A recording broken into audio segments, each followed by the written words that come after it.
സജിച്ചേട്ടൻ ഞാനിപ്പോ എനിക്ക് തോന്നുന്നു 1 മാസം മുന്നേ കണ്ടതാണ്. അന്ന് എന്നെ മോളായിട്ട് അഭിനയിക്കാൻ വിളിക്കാന്നുണ്ട് സജിച്ചേട്ടൻ മുങ്ങിയതാണ്.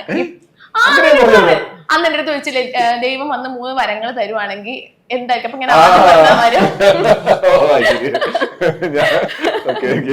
എങ്ങനെയുണ്ടായിരുന്നു ഈ 1 മാസത്തെ വിശേഷങ്ങൾ? എന്തൊക്കെയായിരുന്നു? ഈ 1 മാസം വളരെ ഗംഭീരമായ മാസമായിരുന്നു. ഒന്ന് written and directed by God തിയേറ്ററിൽ റിലീസായി. അത് ആൾക്കാർക്ക് ഇഷ്ടപ്പെട്ടു. ഇവൻ ദോ നമ്മള് വിചാരിച്ച ഒരു ഭയങ്കര കളക്ഷൻ തിയേറ്ററിൽ നിന്നും ഉണ്ടായില്ല. ബട്ട് വീണ്ടും നമ്മൾ ഹോപ്പോടുകൂടി ഇരിക്കുകയാണ്. ഇത് അതർ പ്ലാറ്റ്ഫോംസിൽ വരുമ്പോഴത്തേക്കും ഡെഫിനറ്റ്ലി ഇത് ഒരുപാട് ആൾക്കാർ കാണുകയും ഇഷ്ടപ്പെടുകയും ചെയ്യുന്നു. പിന്നെ അഭിലാഷം ഈ പറഞ്ഞ പോലെ ആമസോൺ പ്രൈം വീഡിയോയിലും ഇതിലും നമ്മുടെ മനോരമ മാക്സിലും സിംപ്ലി സൗത്തിലൊക്കെ വന്ന് അതിന് ഒരുപാട് അഭിലാഷം കണ്ടിട്ട് ആൾക്കാർ കരഞ്ഞതിന് കൈയും കണക്കുമില്ല. അപ്പൊ ലോഡ്സ് ഓഫ് മെസ്സേജ് എനിക്ക് കിട്ടി. അതൊരു ഭയങ്കര സന്തോഷം നൽകുന്ന ഒരു കാര്യമാണ്. പിന്നെ Kerala film critics award best supporting actor എനിക്ക് കിട്ടി. ഭരതനാട്യത്തിനും സ്ഥാനാർത്ഥി ശ്രീകുട്ടനും തേർഡ് മർഡറിനും കൂടെ കൂട്ടി. ജയമഹേന്ദ്രൻ എന്തോ അവാർഡ് കിട്ടിയില്ലായിരുന്നോ? ഒരു മാസം കൊണ്ട് എന്തൊക്കെ വിശേഷങ്ങളാണല്ലേ. അതൊരു ഭയങ്കര സന്തോഷം നൽകിയ ഒരു കാര്യമാണ്. പിന്നെ ജയമഹേന്ദ്രന് best web series in Malayalam കിട്ടി. പിന്നെ എനിക്ക് ബെസ്റ്റ് ആക്ടർ കിട്ടി. അതും അതായത് കഴിഞ്ഞ 1.5 മാസം അല്ലെങ്കിൽ 2 മാസത്തിനുള്ളിൽ കുറെ കാര്യങ്ങൾ നമ്മള് സമ്മാന പെരുമഴ അവാർഡ് മാസം. പിന്നെ നമ്മൾ ആട് 3 തുടങ്ങി. ആട് 3 തുടങ്ങിയത് ഭയങ്കര നോസ്റ്റാൾജി അടിച്ചു എനിക്ക് ആ ലൊക്കേഷനിലേക്ക് ചെന്നപ്പോ. കാരണം നമ്മൾ ഫ്ലാസ്കിലെ സുപ്രധാനമായ 2-3 സീൻസ് ഷൂട്ട് ചെയ്ത അതേ സ്ഥലത്താണ് ആടിന്റെ സെറ്റ് ഇട്ടിരുന്നത്.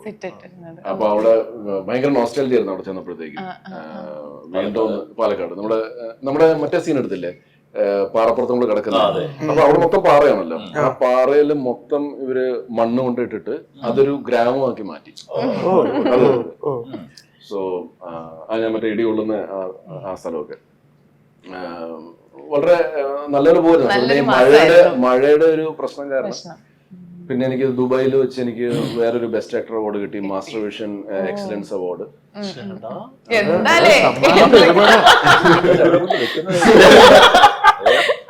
ഓക്കെ, അപ്പൊ നമ്മുടെ ഏറ്റവും പുതിയ വിശേഷം എന്ന് പറഞ്ഞാൽ ഫ്ലാസ്ക് ആണ്. കഴിഞ്ഞിട്ടില്ലായിരുന്നു.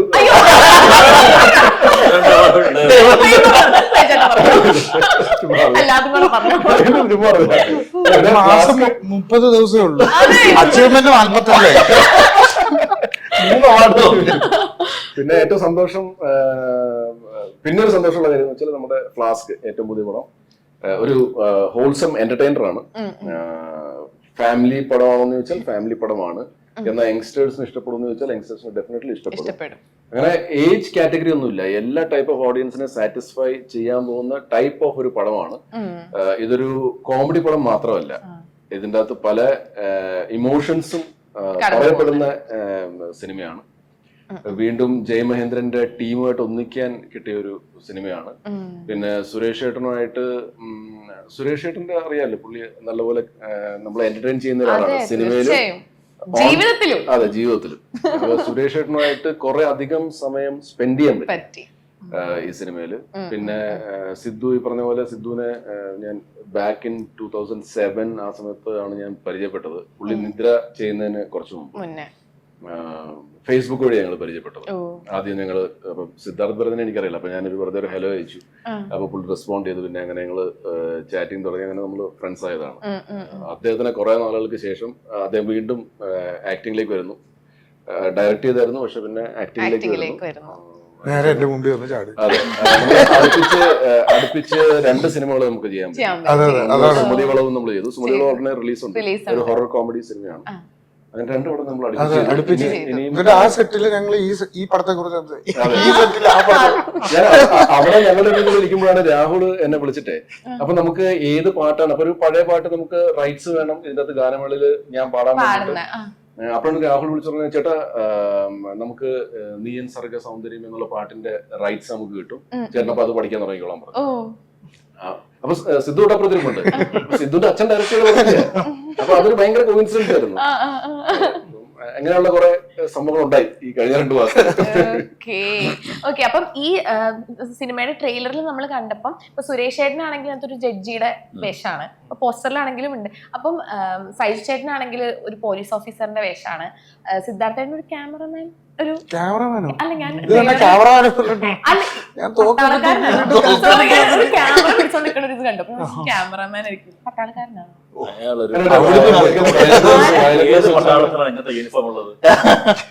സോറി, തോക്ക് സഹിച്ചേട്ടന്റെ, sorry. Maoist. Okay okay okay okay. ബാക്കി വിശേഷങ്ങൾ എന്തൊക്കെയാണ് ഫ്ലാസ്കിലെ? നിങ്ങളെ ഓരോരുത്തരും ക്യാരക്ടർ എന്തൊക്കെയാണ്? ജഡ്ജ് അങ്ങനെയല്ല, അങ്ങനത്തെ ക്യാരക്ടർ അല്ല, ആ ക്യാരക്ടറിന് പല ഷെയ്ഡ്സ് ഉണ്ടാവുമല്ലോ, അങ്ങനത്തെ ഷെയ്ഡ്സ് എന്തൊക്കെയാ? പേഴ്സണൽ സെക്യൂരിറ്റി ഓഫീസർ ആയിട്ടാണ് എന്റെ ക്യാരക്ടർ. ജഡ്ജി ആയിട്ട് സുരേഷ് ഏട്ടൻ, വെങ്കടേഷ് ബാലാജി എന്നാണ് ഇദ്ദേഹത്തിന്റെ പേര്. വളരെ നല്ലൊരു മുരടനായിട്ടുള്ള ഒരു ക്യാരക്ടറാണ്. അദ്ദേഹത്തിന്റെ PSO ആയിട്ടാണ് ഞാൻ അഭിനയിക്കുന്നത്.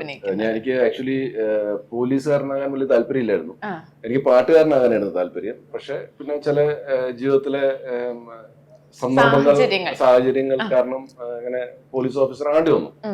ഇതിന്റെ അകത്തൊരു ഹൈലൈറ്റ് എന്ന് വെച്ചാല്, നമ്മൾ ഒരുപാട് പോലീസ് സ്റ്റോറീസ് നമ്മൾ കണ്ടിട്ടുണ്ട്, പക്ഷെ ഈ കാറ്റഗറി ഓഫ് പോലീസ് ഓഫീസേഴ്സ്, അതായത് PSO ആയിട്ട് വർക്ക് ചെയ്യുന്ന അവരെ പറ്റിയൊരു സിനിമ വന്നിട്ടുണ്ടോ എന്ന് എനിക്ക് സംശയമാണ്. അതായത് മുഴുനീള ആ ക്യാരക്ടറിനെ വെച്ചിട്ടുള്ള ഒരു സിനിമ, അത് ഇതിന്റെ ഒരു ഭയങ്കര ഡിഫറെന്റ് ആയിട്ടുള്ള ഒരു USP എന്ന് തന്നെ പറയാം. നമ്മൾ ഇൻവെസ്റ്റിഗേഷൻ സിനിമ കണ്ടിട്ടുണ്ട്, നമ്മള് മാസ് സിനിമകൾ കണ്ടിട്ടുണ്ട്, ഗുണ്ടകളെ നേരിടുന്ന പോലീസുകാരെ കണ്ടിട്ടുണ്ട് സിനിമയിൽ. പക്ഷെ ഇത് വേറെ ടൈപ്പ് ഓഫ് ഒരു ക്യാരക്ടറാണ്. ഇനിയിപ്പം ബാക്കി അതുപോലെ ജഡ്ജിന്റെയും ലൈഫ് അങ്ങനെ ഒരു ത്രൂ ഔട്ട് ജഡ്ജിന്റെ ലൈഫ് അങ്ങനെ നമ്മൾ അധികം പടത്തിൽ കണ്ടിട്ടുണ്ടോ എനിക്ക് ഓർമ്മ വരുന്നില്ല.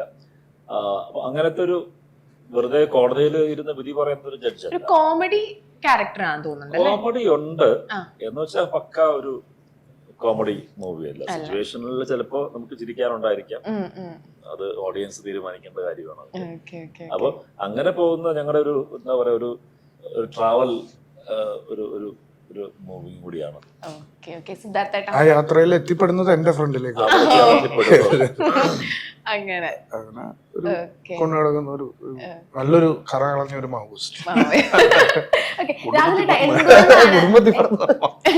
രാഹുലേട്ട, എന്തുകൊണ്ടാണ് ഫ്ലാസ്ക് എന്നൊരു പേര് സെലക്ട് ചെയ്യാൻ കാരണം? ഫ്ലാസ്ക് എന്ന് പറയുന്നത് ഈ PSO ജോലി ചെയ്യുന്ന പോലീസുകാരെ മറ്റ് ചില പോലീസുകാർ കളിയാക്കി, ഡിപ്പാർട്ട്മെന്റിന്റെ ഉള്ളിൽ കളിയാക്കി പറയുന്ന ഒരു പേരാണ്. അതൊരു ശരിക്കും അതിനകത്തൊരു ചെറിയൊരു ഐഡന്റിറ്റി ക്രൈസിസിന്റെ ഒക്കെ ഒരു പ്രോബ്ലം ഉണ്ട് അതിനകത്ത്. കാരണം അവരുടെ ജോലിയെ ശരിക്കും അക്നോളജ് ചെയ്യാതെ, അവരുടെ ഡിഫിക്കൽട്ട് ആയിട്ടുള്ള ഒരു ജോലിയാണ്, ഒരുപാട് റെസ്പോൺസിബിലിറ്റീസ്. അപ്പൊ അതിനെയൊന്നും കാര്യമായി അക്നോളജ് ചെയ്യാതെ ഏതോ ഒരു പോലീസുകാരനെ ആർക്കോ ഒരു ചായ ഒഴിച്ചു കൊടുക്കുന്നല്ലോ എവിടെയോ കണ്ടിട്ടാവും ചിലപ്പം ഇത് പറഞ്ഞിട്ടുണ്ടാവും. അപ്പൊ അങ്ങനെയൊക്കെ അവരുടെ ഒരു ഇതിനെ പറയുന്ന അങ്ങനത്തെ ഒരു ഐഡന്റിറ്റി ക്രൈസിസ് ഉണ്ട് ആ പേരിന്. അപ്പൊ അത് ഇവരുടെ ഈ ജേർണിയിലുടനീളം ഈ ക്യാരക്ടേഴ്സിനകത്ത് അത് റിഫ്ലക്ട് ചെയ്യുന്നുണ്ട്.